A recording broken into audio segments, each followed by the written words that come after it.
Chapter 8. The top. Izzi ran until her lungs felt like torn cloth.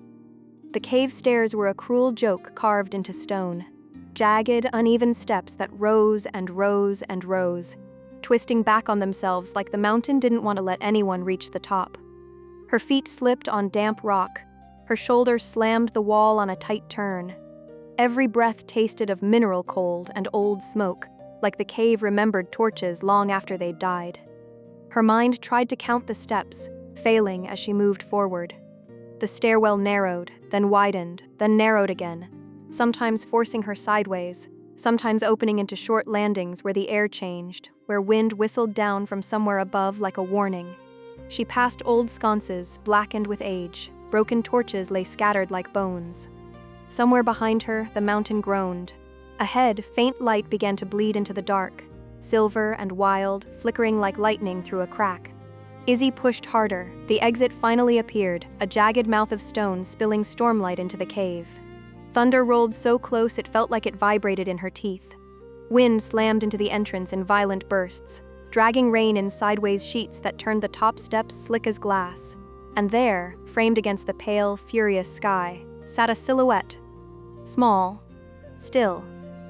Izzi slowed at the last few steps. One hand braced against the rock as she crept up into the wind. Rain slapped her face, cold enough to sting. She blinked hard, squinting through the downpour. "Priscilla?" she called, voice nearly torn away by the gale. "Pris?" The figure turned. It was her. Priscilla sat near the lip of the entrance with her knees drawn up, cloak plastered to her shoulders. A gash ran along her left arm, nothing deep enough to kill but rainwater and blood mixed together, making it look darker, more violent, more fresh than it was. Her hair whipped around her face in wet strands, and her eyes, those bright, strange eyes, locked onto Izzi like she'd been waiting for her. Izzi's heart lurched. "Are you okay? Where's—" Priscilla didn't answer with words. She rose in Nain's smooth motion and crossed the few steps between them, grabbing Izzi by the shoulders like she had to make sure she was real. Then she pulled her in. A hug, tight, sudden, desperate. Izzi froze, stunned by the force of it. Priscilla never did this around people. Not like this. Not without thinking. Izzi's arms lifted slowly, uncertainly, then wrapped around her back. Priscilla's grip trembled. Izzi swallowed hard. "Pris?" she whispered, softer now, because the wind couldn't steal it from her at this distance. Priscilla's voice, when it finally came, was low and rough, more than one word, forced out like it hurt. "Alive," she said. Then, quieter. "You, here." Izzi pulled back just enough to see her face.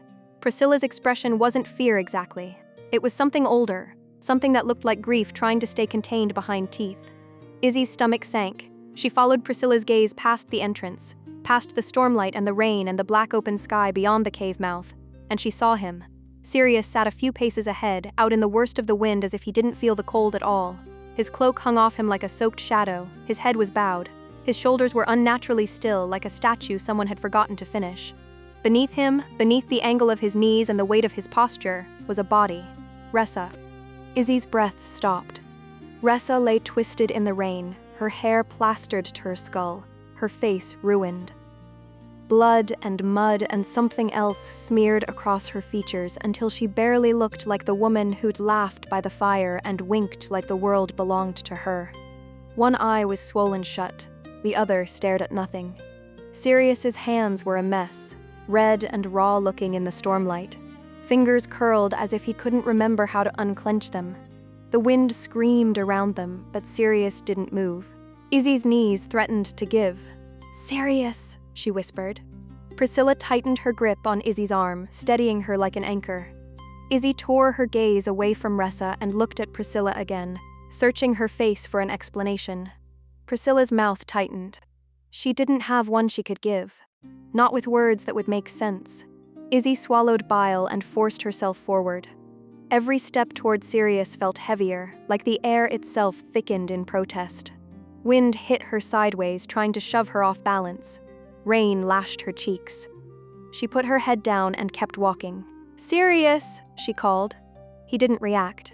Izzi moved closer, bare feet splashing through shallow runoff where the cave's lip caught the rain. She could hear her own heartbeat louder than the thunder. "Sirius!" she tried again, quieter, like you spoke to a wounded animal that might bolt. Hey, it's me. Nothing. Up close he looked, emptied out. Not injured, she'd seen injured. This was something else. A hollowed stillness, as if his mind had stepped away and left only the body behind. Izzi's hand rose and hovered over his shoulder. For one terrified moment she hesitated because he was soaked in blood that wasn't his, and because the last time she'd touched him without thinking, it had meant something she hadn't been ready to hold. Then she did it anyway. She put her hand on him. "Sirius," she said, and her voice cracked on his name. "Look at me." His head lifted slowly, as if dragged by invisible strings. His eyes met hers. They were open, but they weren't there. Izzi's breath hitched. She pressed her hand harder, grounding, insisting. "Sirius." "Hey." Something shifted behind his stare, like a door unlatching. His gaze flicked down, then up again, as if he was trying to remember where he was, what he was holding, why his hands were. He stood abruptly, the motion sharp and sudden. Izzi stumbled back half a step, startled. Sirius rose to his full height, rain sliding down his face like tears he refused to claim. In his right hand, clenched tight enough to whiten his knuckles, was a dagger, not one of his usual blades. This one was crimson-red metal or red-stained steel, hard to tell in the stormlight. It looked too dark, too deliberate, as if it had been made for rituals and quiet endings rather than clean fights. His fingers flexed around it once. Izzi's eyes darted to the dagger, then back to his face. "Sirius," she whispered. "Careful." What happened? Behind her, Priscilla stepped closer, silent, protective, wounded arm held tight against her body. Thunder cracked overhead. Sirius's jaw worked as if he was forcing words past something lodged in his throat. His gaze slid, not to Izzi, not to Priscilla, but down to Ressa again, and whatever lived behind his eyes darkened. He didn't move for a heartbeat. Then he crouched. Rain sheeted off his shoulders as he lowered himself beside the body with a slow, careful inevitability, like he was afraid that if he moved too fast, the world would start making sense again. His hands, still smeared red, hovered over Ressa's collar and throat, searching with quiet precision. Izzi swallowed, throat tight. Her eyes kept flicking between Sirius's face and the broken shape on the ground, trying to reconcile it with the woman who had winked across a fire and poured drinks like she owned the night. Sirius's fingers found something beneath the soaked fabric. Leather cord. Metal. He pulled it free. A blue amulet slid out into the stormlight, its glow dull under the rain but unmistakable, cold, artificial, wrong against skin and blood. Water ran over it in rivulets, but the sigils still pulsed faintly, as if they didn't belong to this world's weather. Izzi's stomach dropped, same as Corin's. The thought hit like a hammer. Not spoken aloud, but heavy enough that it made her knees feel loose. Sirius stared at the amulet for a long moment, then closed his fist around it as if crushing it would undo what had happened. Priscilla stood behind him, silent, her wounded arm held tight, eyes fixed on the dagger in Sirius's hand like she recognized the shape of it more than she wanted to. Sirius's voice came out low and flat, too controlled, too carefully measured. "This," he said, lifting the crimson dagger slightly. Rain beaded along its edge and ran off in red-tinted lines. "Was made to kill a dragon." Izzi's breath caught. Sirius's eyes flicked just once to Priscilla. Not a look of fear, not even concern. Something sharper, protective, furious. The kind of look that promised never again. Then his gaze dropped back to the corpse. "She cut." He started, and the words scraped in his throat like a stone. He blinked hard, as if the memory fought him. "She cut." His fingers tightened around the dagger. He swallowed. The storm roared around them, thunder rolling like distant cannon fire. Sirius's voice went quieter, more strained. "Well," he looked up at Izzi now, fully, directly, and whatever darkness lived behind his eyes settled into something cold and practical. "We know where her hounds are." The words hung in the rain, and as if the mountain itself wanted to prove him right, the body beneath him began to shift. It wasn't dramatic at first, just a subtle warping, like wet cloth changing shape. The lines of the face altered beneath the gore. The shoulders narrowed. The hair, matted dark, seemed to lengthen, the color deepening under the rain to something richer, more ink-black than Ressa's had been. Izzi stared, horror crawling up her spine. The blood and swelling made it hard to tell, made it impossible to be certain, but the bones under the ruined face were wrong for Ressa. The shape of the jaw, the slope of the cheek, the way the body held itself even in death, too familiar, too cruel. Izzi's mind supplied the name anyway, unbidden. Lysandra. She couldn't entirely tell. Not with her face like that, not with the storm washing everything into a blur of red and black. But she knew. Sirius stared down at the mangled corpse, rain striking his lashes, and for the first time since Izzi had found him, his control slipped just a fraction. A tremor in his breath, a flash of something like disgust and grief twisted into rage. Priscilla made a small sound behind him, barely a breath, barely a word, more pain than speech. Sirius didn't look away from the body when he spoke again. They came up here for us. He lifted the dagger slightly, letting Izzi see the crimson blade clearly, its shape too purposeful, the metal too dark. Then he closed his fist around the blue amulet and rose slowly to his feet, stormlight outlining him like a shadow cut from steel. And Izzi, standing there with rain in her hair and smoke still in her lungs, realized something with a sick certainty. The mountain wasn't the trap. The storm answered them like it was listening. Wind surged harder, screaming through the cave mouth in violent bursts. Rain turned into needles, whipping sideways so fiercely it stung exposed skin. Thunder cracked so close the stone under their feet seemed to shiver. Izzi steadied herself against a slick rock and forced her voice through the gale. We go back. We should regroup with Kaelin, She swallowed, eyes burning as she glanced once toward the ruined body. We should bury them. Varn, Tella, the rest. Sirius didn't look at her. He looked down at the filth in front of him, mangled face, the broken shape, the blue amulet still glowing faintly in his fist, and something in his expression went cold and final. They don't deserve it, he said. Izzi's breath hitched. Sure, but...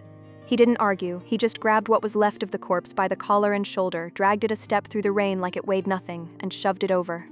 The body slid, then tipped, then vanished over the cliff edge. A long second of empty air. Thud. Thunder answered again like an act of judgment. Izzi flinched. Priscilla's fingers tightened around her sleeve. Sirius didn't even watch it fall. He stared instead toward the upper ridge of the mountain where the storm was at its fiercest, where the wind seemed to claw the very sky apart. Lightning illuminated a jagged cut in the rock ahead, a gap, a sheer break, a place where the trail simply stopped. It looked less like a path and more like a dare. A leap of faith, Sirius murmured almost to himself. He turned his head toward Priscilla. Can you read anything up here? Priscilla's eyes narrowed against the rain. She stepped closer to the carved stone near the mouth, squinting, lips moving silently. When she finally spoke, her voice was barely a whisper, forced out like the words tasted bad. Faith, she said. Another breath. Jump. Her throat bobbed as she swallowed.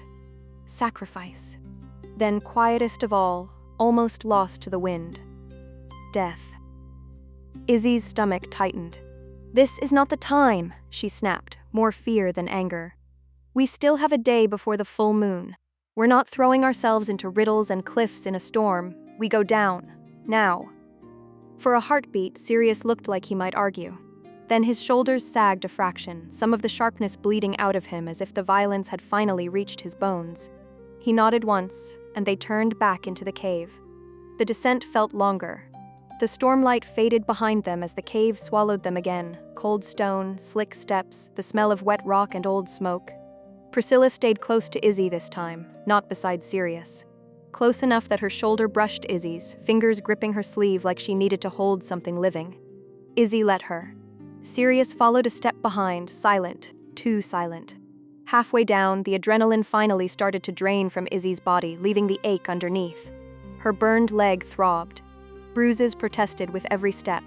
Her torn tunic clung damply to her skin, the ripped fabric shifting with the movement. Sirius's gaze flicked down just once, and his brow tightened. He slowed, falling into step beside her.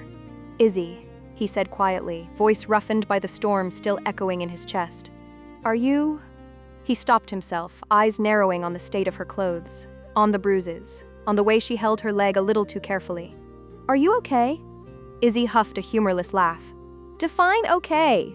Sirius didn't smile. Izzi exhaled and forced the words out before she could lose her nerve. Corin, she said. He was in the tent. Sirius's posture tightened instantly. Izzi kept going, voice clipped. Practical, because if she slowed down, she'd feel it too much. He touched me, burned me, threw me around a bit. Kaylin got there before it got worse. She swallowed. Kaylin's worse off than me. Took an axe. Twice. Sirius's jaw clenched so hard a muscle jumped. "I'm sorry," he said, and the apology sounded like it cost him something. "I should've." Izzi's throat tightened. She kept her eyes forward on the steps. "Yeah," she muttered. Then, softer, without meaning to be gentle. "But you were. In your own mess." Sirius didn't answer that. Priscilla made a small sound beside Izzi, an almost hum, almost whine, then leaned closer, pressing her head briefly against Izzi's shoulder like a wordless agreement. They kept descending. When they finally emerged into the clearing, it looked like the aftermath of a small war. Most of the fires were dead now, smoldering heaps of wet ash. Blackened tent poles jutted from the ground like ribs. The air still stank of smoke and burned cloth. Only the central campfire remained, low, stubborn, tended carefully. Kaylin stood near it like a battered fortress. His shoulder was bound with rough cloth. His back was wrapped too, dark stains already seeping through. He looked pale under the soot, but he was upright, because Kaylin didn't know how to be anything else.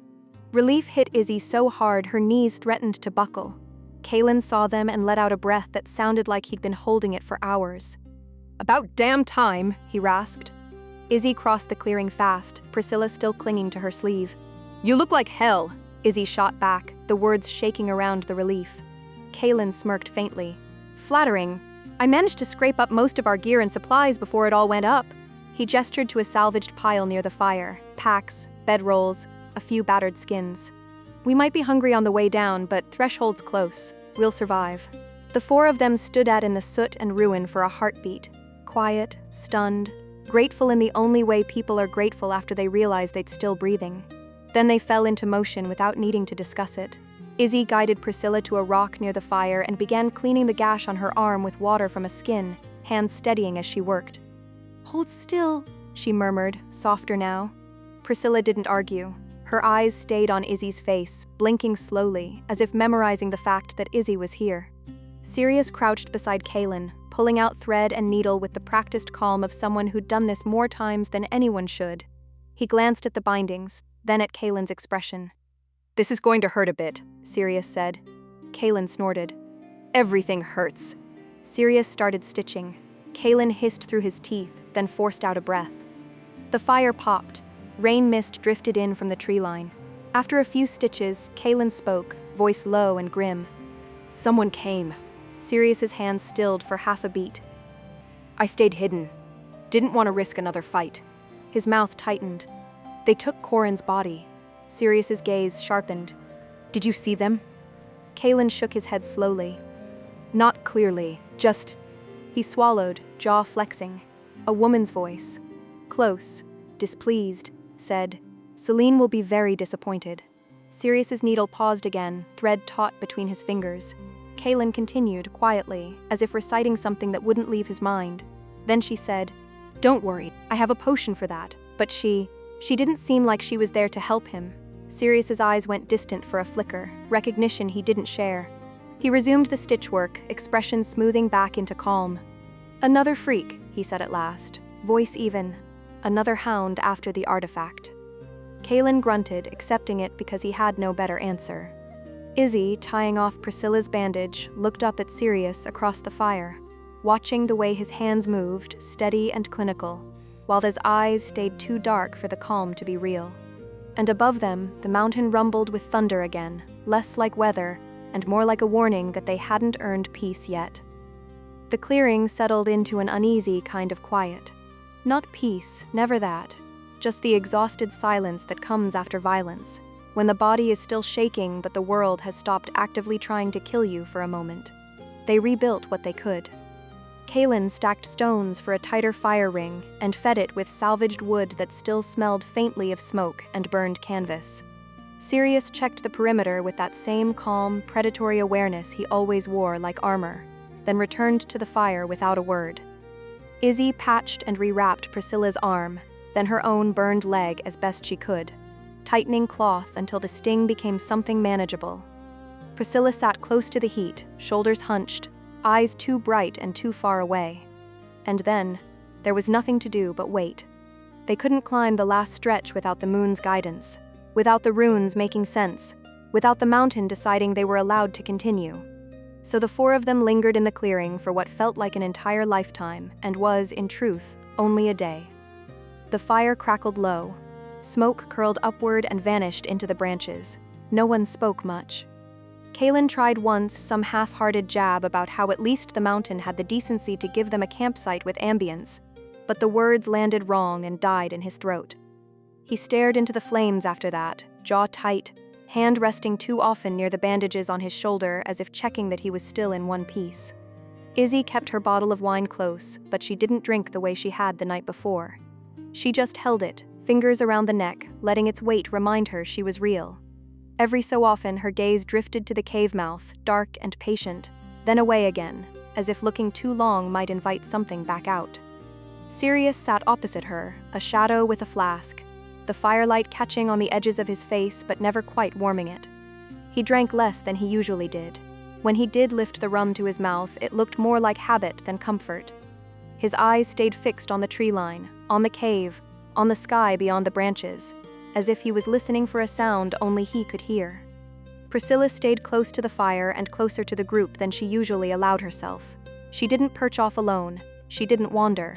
She sat near Sirius's side when she could, and when she couldn't, she stayed within reach of Izzi's sleeve, silent, tense, present. The day dragged on. Clouds rolled and broke and rolled again. The wind shifted directions like it couldn't decide where to be angry. By late afternoon, the air grew heavier, thick with the promise of night and the weight of something waiting above them. And through all of it, the goats watched. At first, Izzi only noticed them the way you noticed birds, background movement, harmless shapes in the distance. A pair on a rock, one picking at scrub near the tree line. A few wandering the far side of the clearing, nimble and quiet as ghosts. But as the hours passed, they multiplied. More and more shapes appeared between trees and boulders. Their pale bodies blended with stone. Their eyes caught firelight in tiny, reflective glints. Some chewed calmly as if they had all the time in the world. Some stood perfectly still, heads angled toward the camp like they were listening. Izzi found herself counting without meaning to. 6, 9, 12. Then she stopped counting because the number no longer felt normal. She leaned closer to Kaylin, voice low. "Do you see that?" Kaylin's gaze flicked over her shoulder, his brow furrowed. "Goats," he said, like it was obvious. "Not goats," Izzi hissed, trying to keep the edge out of her voice. "How many? I swear there weren't this many yesterday." Kaylin stared longer this time, expression tightening as he noticed what she meant. "Huh," he muttered. Curious.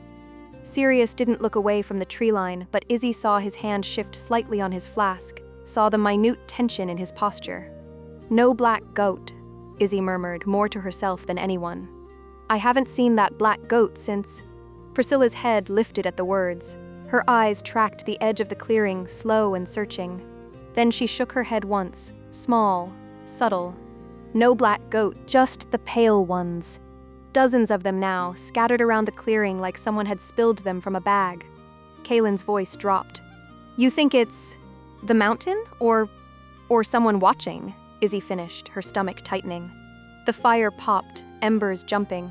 A goat near the tree line took a single step forward, then stopped, staring. Izzi's grip tightened on the wine bottle until her fingers ached. Above them, the light began to drain from the sky, and the shadow of the peak pressed heavier against the clouds, like the mountain itself was leaning in, waiting for the moon to arrive and decide what it would demand from them next. The hours crawled the way storms did, slow, heavy, inevitable. By the time the sky finally began to thin into that pale, bruised gray that meant morning, the clearing had taken on a strange, waiting stillness. The goats remained, too many of them, ringing the tree line and the stones like quiet spectator. They never got close enough to touch, never fled far enough to feel like animals. They just watched. When the sun dragged itself over the ridge, it offered no warmth, only light, flat, cold, and reluctant. The mountain loomed above them, its peak hidden in thick cloud, the wind grinding over rock like teeth. It was the day of the full moon. Kaylin tested the bandage on his shoulder, then glanced at the cave mouth. "We go up light," he said, voice rough.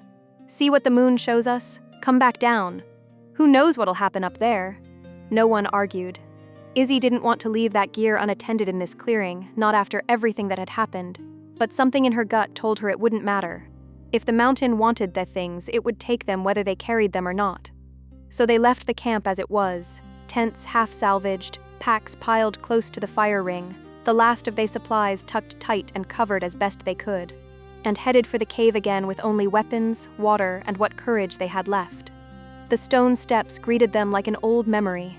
Cold air breathed out of the entrance, damp and mineral, laced with the faint smell of old soot. As they climbed, Izzi's mind wouldn't stop circling the words Priscilla had read before. Faith, leap, sacrifice, death. The words clung to her with the stubbornness of a bruise you kept pressing. She tried to shake them off. She couldn't. Priscilla walked between Sirius and Izzi this time, silent but close. Kalen led with his sword strapped and his hand never far from it, postured tense as if he expected the cave to bite.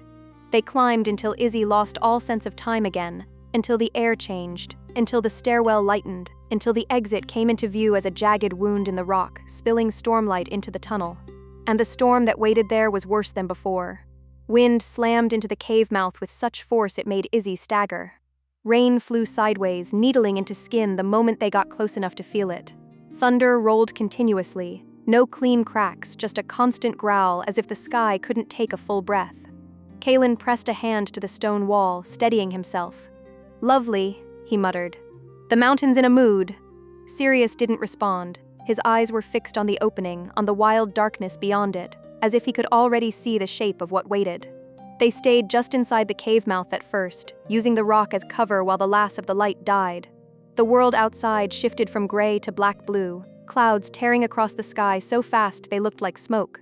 They waited. Wind roared and rain hammered and the mountain held its breath. Then, slowly, through a break in the cloud, the moon began to show itself. A pale curve at first, a sliver of silver pushed through the moving black. The light sharpened as it climbed higher, and as the full face of it finally revealed itself, the storm seemed to react. Winds rising in angry spirals, rain thickening, thunder rolling like the sky was trying to drown it out. The moon didn't care. It hung there anyway, bright and perfect, an unblinking eye over the world. Priscilla stepped forward first, as if pulled. Kalen followed, muttering something under his breath that sounded like a prayer he didn't believe in. Izzi moved after them, boots slipping on wet stone. The air outside was vicious, every gust trying to shove them back into the cave. The rune stones near the cliffside glimmered faintly now, their carvings catching moonlight in thin silver lines. They approached as a group, careful, slow. The cliff edge leap waited ahead, a sheer drop into storm and darkness, a jagged lip of stone that ended so abruptly it looked like the world had been torn in half. Sirius drifted toward it without thinking, drawn as if by gravity. Izzi saw it happen, way his gaze emptied slightly, the way his shoulders loosened like someone finally letting go of a burden. He stared over the ledge as if it was inviting him to step forward and simply end.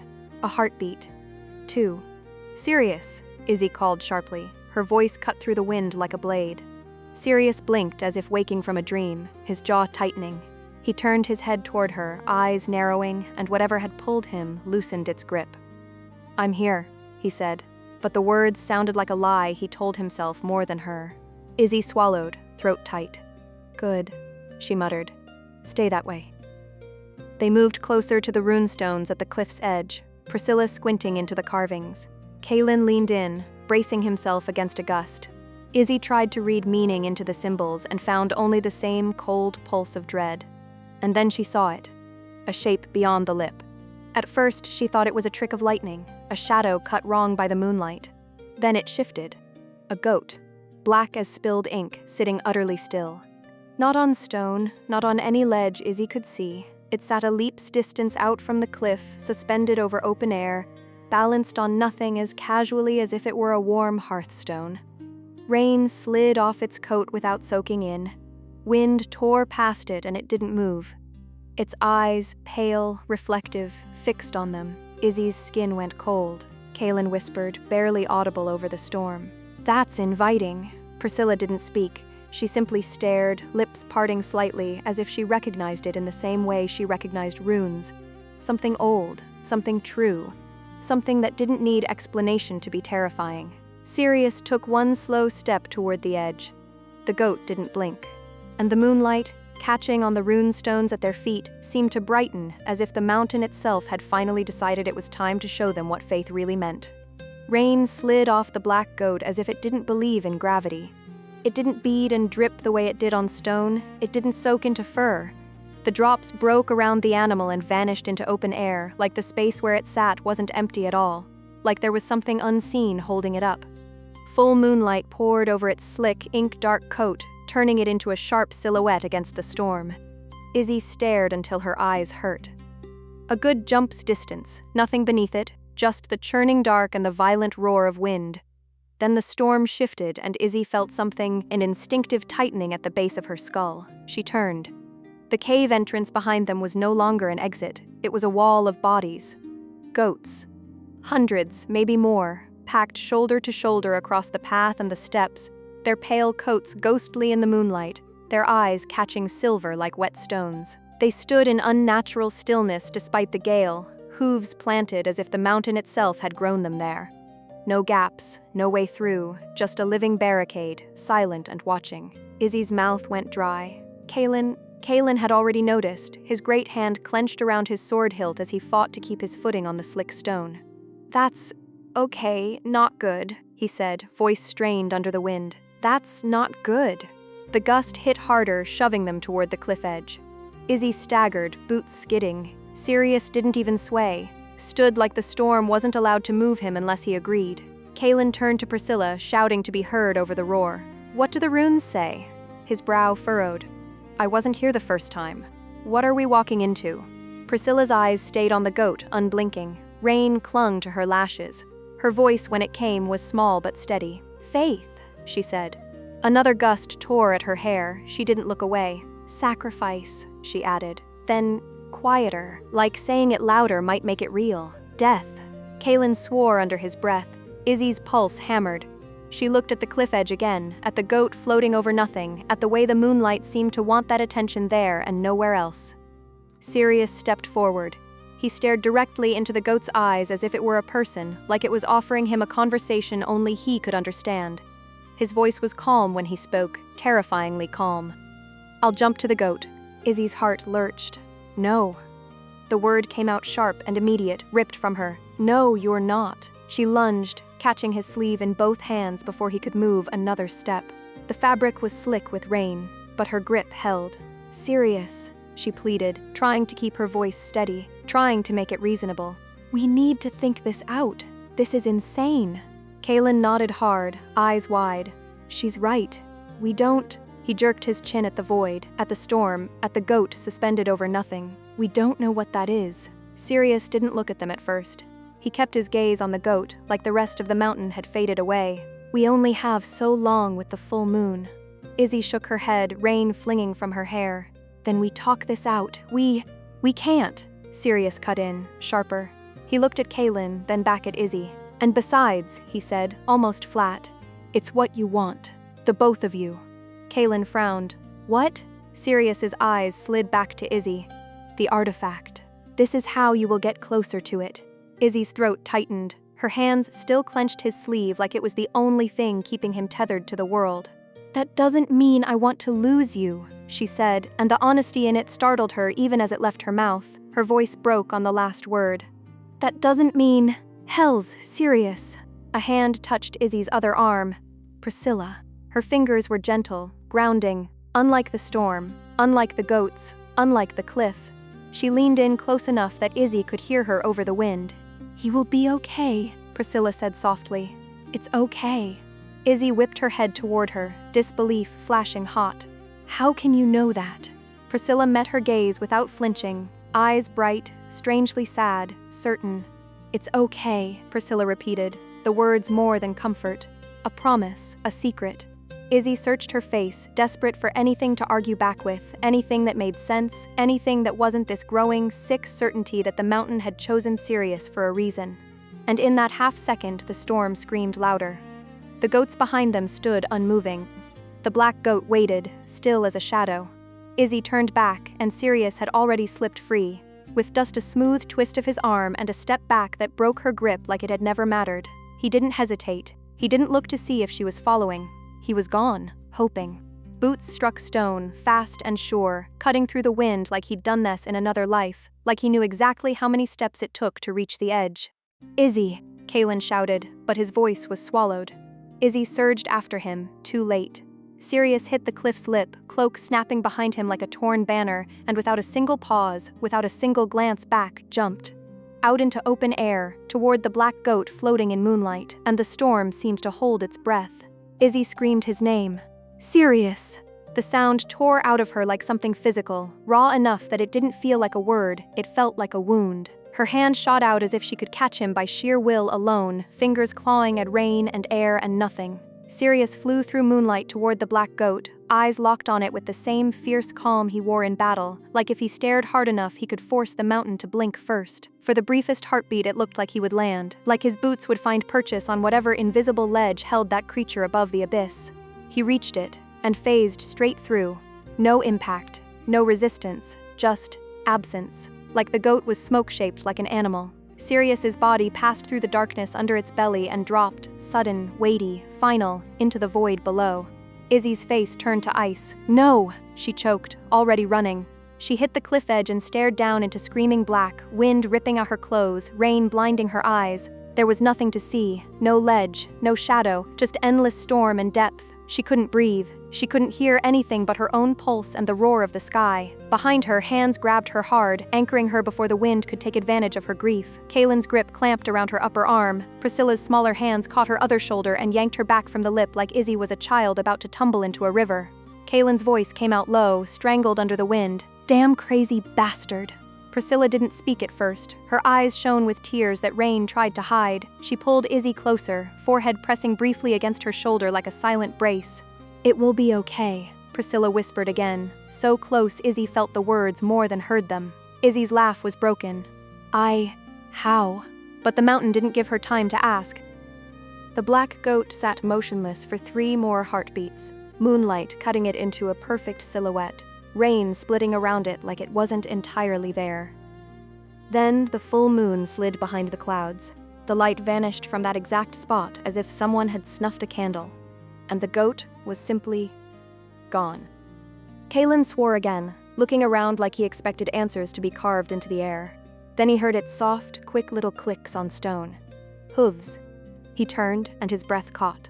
The hundreds of pale goats that had blocked the cave mouth were dispersing, trotting away in calm little groups as if their role in the performance had ended. They flowed aside like water, parting from the path. The entrance opened again, clear, obvious, inviting, as if they'd never been there at all. Kaelin looked back at Izzi, rain streaking down his face, his eyes tight with helplessness. He said softly. Izzi didn't answer at first. She just stared into the abyss as if her stare could drag Sirius back up. Kaelin's voice broke a little in the next few words. "There's nothing we can do now." Izzi's throat tightened until it hurt. Priscilla's hand stayed on her shoulder, steady. Kaelin swallowed. "We should go back down, to the clearing." Izzi's eyes were red, she could feel it, the burn and ache and swelling. Her voice came out empty. "Yeah, all right." And the words sounded like defeat. They turned. The walk back into the cave was slow in a way the climb had never been. The storm stayed behind them, but its sound followed, echoing through stone like a distant animal that wouldn't stop snarling. The steps that had seemed endless on the way up now felt like a march through grief. Priscilla led, small and straight-backed, refusing to look back. Kaelin walked beside Izzi, his hand hovering near her elbow as if afraid she might crumble into the rock. Izzi's mind wouldn't stop. What was this for? All the blood, all the fear, the traps, the lies. Celine's hounds almost killed them. Corin, Lysandra, the amulets, no closer to the artifact. Varn dead, Tella, dead, and Sirius. Izzi's breath hitched, her eyes stung again. "Sirius dead," she whispered, and the words tasted wrong the moment she said them. Kaelin didn't know what to do with that sentence. He just stared at the steps ahead, jaw clenched, face pulled tight with misery. "I don't know," he muttered. I don't know what to say."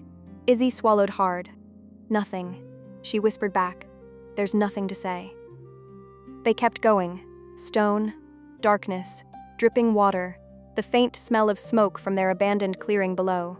And then, near the bottom, Priscilla stopped so abruptly Kaylin almost ran into her. Her head snapped toward the exit. Her nostrils flared once like she'd caught a scent. Her eyes widened. "Sirius!" she gasped. Then she ran, vanishing into the night beyond the cave mouth like a shadow slipping loose. Kaylin and Izzi froze. For one heartbeat, they just stared at each other. Kaylin's expression blank with shock. Izzi's face still wet with rain and tears and disbelief. Then they moved. They bolted after Priscilla, boots pounding the last steps, breath tearing, Izzi's thoughts igniting into frantic sparks. How is that possible? How? Hope rose like nausea, unwelcome, dangerous, impossible to stop. Tears swelled again, not from grief this time, but from something worse, the terror of wanting to believe. They burst into the clearing. The ruined camp sat as they'd left it, blackened tent ribs, damp ash, their salvage pile near the fire ring. And at the center, by the small, stubborn flame, Sirius sat on a rock like he'd never left, soaked, mud on his boots, calm as always. He held his rum flask to his mouth and drank as if the mountain hadn't tried to swallow him whole. Priscilla hit him first, crossing the clearing in a heartbeat, throwing herself into him with a sharp little sound that was half sob, half laugh. Sirius steadied her with one arm automatically, like this was normal, like this was expected. Izzi couldn't breathe. Then her body caught up to her mind. "Sirius!" she cried, and the name came out like a prayer and an accusation. She ran and slammed into him. The impact knocked him backward off the rock, and the flask jerked in his hand, rum spilling across his cloak and into the dirt. Sirius grunted as he hit the ground, half caught, half flattened by her. "Hells, Izzi!" he rasped, startled for the first time in what felt like days. Izzi clutched him like he might vanish again if she loosened her grip. "Hells is right?" she snapped, voice shaking with fury and relief. "What in the hells were you thinking? Don't you ever pull that shit again?" Sirius blinked up at her, rainwater or sweat, or both on his lashes. For a moment, he looked almost caught. Then his mouth twitched, that faint edge of humor trying to break through the wreckage. He shifted, sitting up slowly with Izzi still tangled in him, and glanced past her shoulder. Kaylin stood there with a slack, stunned smile that looked like it hurt to wear. Priscilla hovered near Sirius's side, her eyes shining, relief spilling out of her like heat off a fire. Sirius looked back at Izzi. His voice was quiet, low enough that only she would really hear it. "I told you," he said, tone dry, steady, infuriatingly calm. "You won't be able to get rid of me that easily." And Izzi, still shaking, still crying, still furious enough to hit him and grateful enough to never let go, didn't know whether to laugh or scream, so she did the only thing she could. She held on tighter. Izzi didn't let go right away. Even when her breathing steadied, even when she forced herself to loosen her grip, her hands lingered on Sirius's shoulders like she needed to confirm he was solid, real, warm beneath the rain-chilled cloth. Sirius sat up fully, rubbing the back of his head with a slow, irritated wince. Kaylin blinked. You hit your head?" Sirius exhaled through his nose, almost annoyed by the fact he had to say any of this at all. "When I jumped," he said, voice flat, "I dropped a few meters under the goat." Izzi's eyes narrowed, still bright with leftover tears. "Then?" "And then I landed." Sirius flicked a glance toward the fire, as if the answer should be obvious. "In the clearing." Kaylin stared at him like he'd spoken another language. "You fell off a cliff and landed in our camp." Sirius made a faint sound that might have been a hum, might have been a shrug. "Not off the cliff," he corrected. "Through something. Must be a magic portal made to look like death. The abyss." His gaze drifted briefly, distant, thoughtful, then snapped back to the present. "And then," he grimaced, touching the back of his skull again, "a box dropped on my head." Izzi froze. "A box?" Sirius pointed, calm as ever, to the ground beside the fire pit. There it was, half hidden in wet grass and ash, a small, dark chest with metal corners, rain beating on its surface. It looked old and deliberate, like something made to survive time rather than be used. Izzi's breath caught. She surged forward, almost tripping in her haste, and dropped to her knees beside it. "No," she whispered, fingers hovering over the lid as if touching it might wake something up. Then, louder, shocked and suddenly furious at the universe for being so familiar. "This is like the one in Vailmar." Kaylin crouched opposite her. Priscilla stepped in close, her tail flicking once behind her before she stilled. Sirius remained seated, watching, expression unreadable. Izzi's hands found the clasp. It resisted, briefly, then gave with a dull click that sounded too loud in the quiet clearing. All four of them leaned in. The lid creaked open. Inside, wrapped in dark cloth that looked too clean to have survived a fall through storm and mountain, lay a piece of Thalen. Not large, no bigger than a handspan, but it felt heavy in the way old things did, like it had weight beyond metal and stone. Its surface shimmered faintly under firelight, not with glow but with the suggestion of something sleeping beneath the skin of it. A single rune was carved into its face, clean, sharp, precise. Izzi's chest tightened. "Priscilla," she whispered, voice suddenly small. Priscilla leaned closer, eyes narrowing. She stared at the rune for a long, careful moment, then she shrugged. One shoulder, a tiny helpless gesture that somehow made the moment feel even stranger. "A?" she said. "Just one letter." Izzi stared at the piece, then at Sirius, then back at the rune again. "A?" Not a prophecy, not an answer, just a beginning. Kalen let out a slow breath. "More questions," he muttered, almost reverent despite himself. Sirius's gaze stayed on the artifact, but his voice was quiet when he spoke. "Boo, we have a piece." Izzi swallowed hard, blinking fast as relief and horror and exhaustion folded together in her chest. She reached out and touched the cloth-wrapped shard with 2 fingers, careful, like it might bite. They had something. They'd paid for it in blood and fire and dead strangers whose names would echo in Izzi's head for a long time. And Sirius was sitting there, alive, whole, annoyingly calm. Izzi's shoulders sagged as reality finally landed. For tonight, just for tonight, that was enough. She pressed her fingers to the rune again as if grounding herself in the truth of it. "A," Priscilla repeated softly, almost to herself. And the fire crackled low, as if it too understood that beginnings were often the cruelest kind of victory.